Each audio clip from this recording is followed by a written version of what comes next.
How to get what you want, overcoming problems and difficulties. Hello and welcome to part 4 of this 6-part e-course, How to Get What You Want. If you think you can, you can. Hi, I'm Selina Stone, a Master Life Coach and Casting Director, here to guide you through this series. Now, you can download a written copy of this course at selinastone.com under the heading e-courses. As Henry Ford once said, obstacles are those frightful things you see when you take your eyes off your goal. The way to success is no bed of roses. Whilst trying to attain your goals, there will be many obstacles in your way. You might face both physical and mental difficulties. Instead of beating yourself up or giving in, you need to learn from setbacks. As you know, a diamond cannot be polished without friction. Use obstacles and failures as an opportunity to polish your skills. You'll have to sail with the wind sometimes and sometimes against it, but you must sail and not drift nor lie at anchor. So, what matters is your attitude. This session will have a look at your beliefs and let you know if you've got the attitude to thrive under pressure and to succeed. Refocusing after setbacks.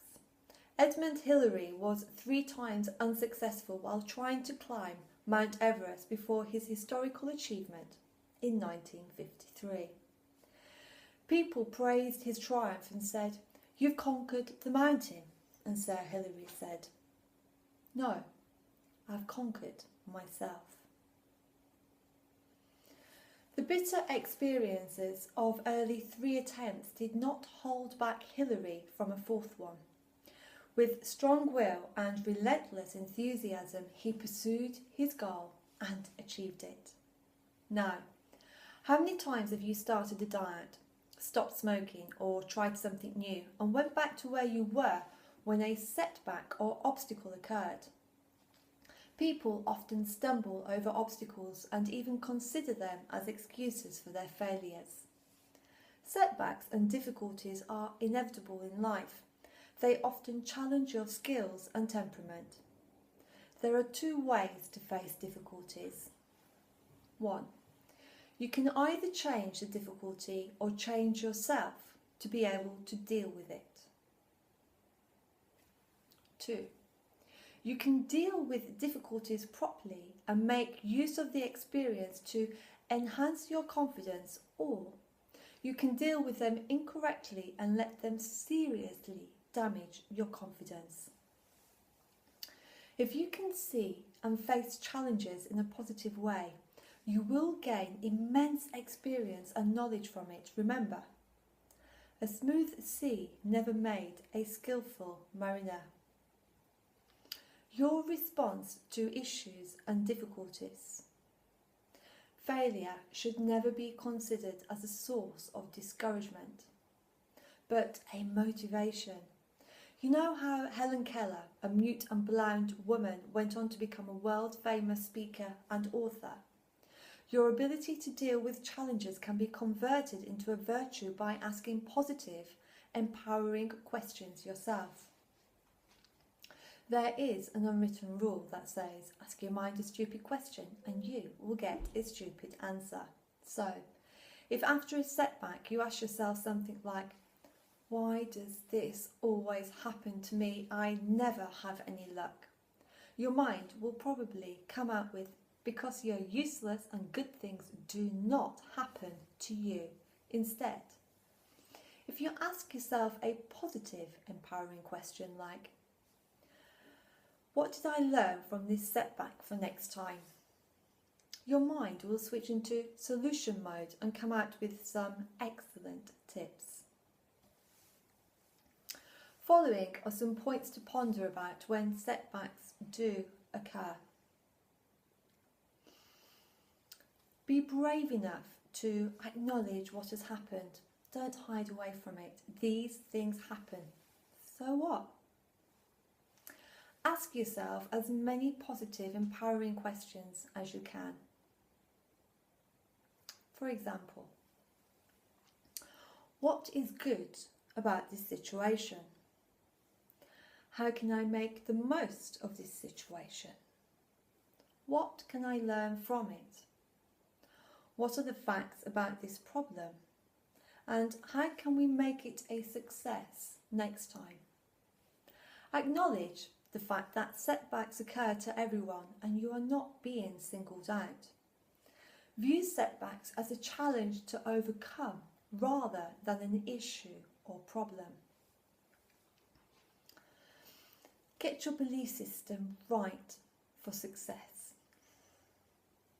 Winston Churchill once said, "The pessimist sees the difficulty in every opportunity.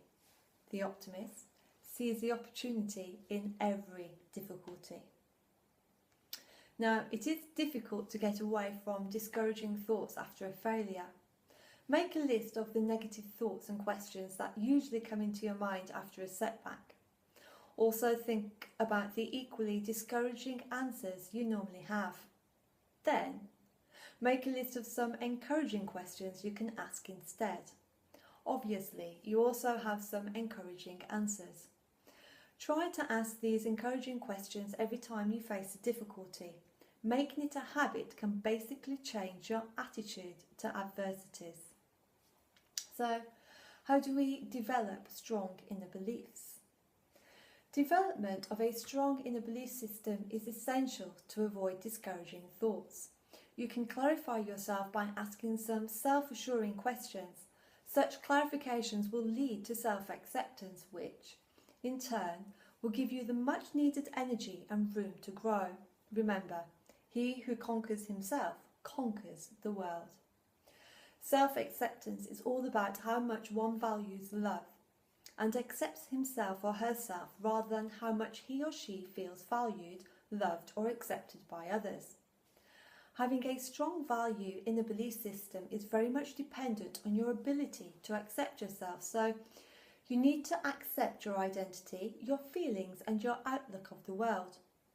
The ability to appreciate one's own worth is a great virtue. People with healthy self-esteem are able to feel good about themselves and take pride in their skills and accomplishments. People who consider themselves as having no admirable qualities may develop a low self-esteem. They may feel as if no one likes them or accepts them, or they can't do well in anything. The problem becomes worse when someone whose acceptance is important constantly puts him or her down. The benefits of a strong inner belief system are many. Stronger self-confidence, healthy self-esteem, greater life satisfaction, comfort with self and others. But how exactly does one go about developing a strong inner belief system? Consider the following questions. Finding answers to these can help you distinguish yourself in the group. 1. Explore what you currently believe about work, life, people and yourself. Now you can try a free writing exercise. Write each word, work, life, etc. at the top of the page, one for each page, and then a free associate for each word.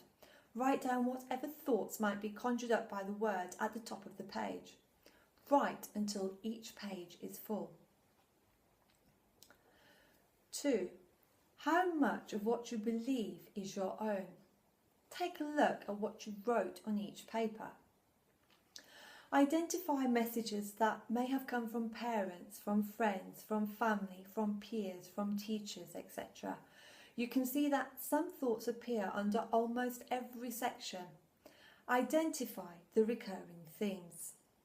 Now, highlight the things that truly reflect who you are and what you believe.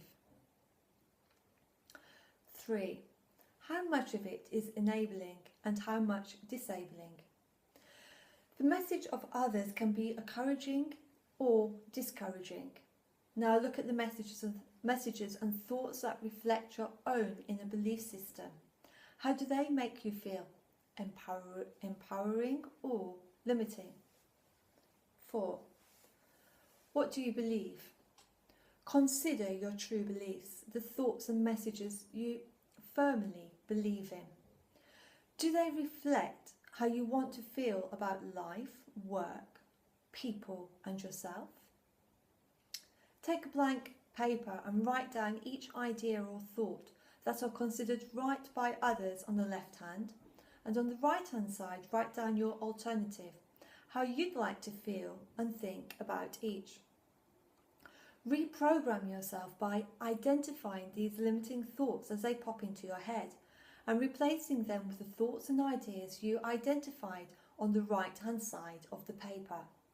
Continue this exercise and you will find the old limiting thoughts creeping up less and less, and the new empowering thoughts substituting them. 5. What messages about life, people, work and yourself did you get from family as you shaped your personality? Family, your primary social unit, can influence you more than most other institutions. Family members have the tendency to repeat their messages. If you have chosen to reprogram any of their thoughts, values or beliefs, then be prepared to counter these beliefs whenever a family member articulates them. 6. What's your response when you express your belief and someone disagrees? There can be many who do not agree with your beliefs and ideas. Consider how you might respond should you share your beliefs with others and find that they disagree. You don't have to change your mind. There is nothing wrong in someone else believing differently from your beliefs. People are different, and that's what makes the world go round after all. Simply convey that you see life, work, people, etc. differently, and then reconfirm your belief by repeating it to yourself. As you explore your answers to these questions and the exercises associated with each, you begin to realise the strength of your inner belief system. It is like the spirit that gives you life. You don't have to always experience or express its presence. It remains with you as long as you live. Expression of an idea is a difficult job. You need a great amount of confidence to express your beliefs in an unwavering fashion. People will challenge you and come forward with counter-arguments. Consider it as an opportunity to test your ability to continue with your belief system intact as part of your own personal growth. Once your belief system has been strengthened, you will find that others, having less confidence in their own beliefs, will seek you out. Also, never remain stagnant. You need to grow by helping and encouraging others to tap into their own belief system and follow the process you used. Well, good luck, and once you've done the work asked of you today, then tune in to part 5. And remember, if at any time you wish to download this course so that you may fill in the questions on the worksheet, then please go to selinastone.com under the heading e-courses. As always, until next time, be lucky.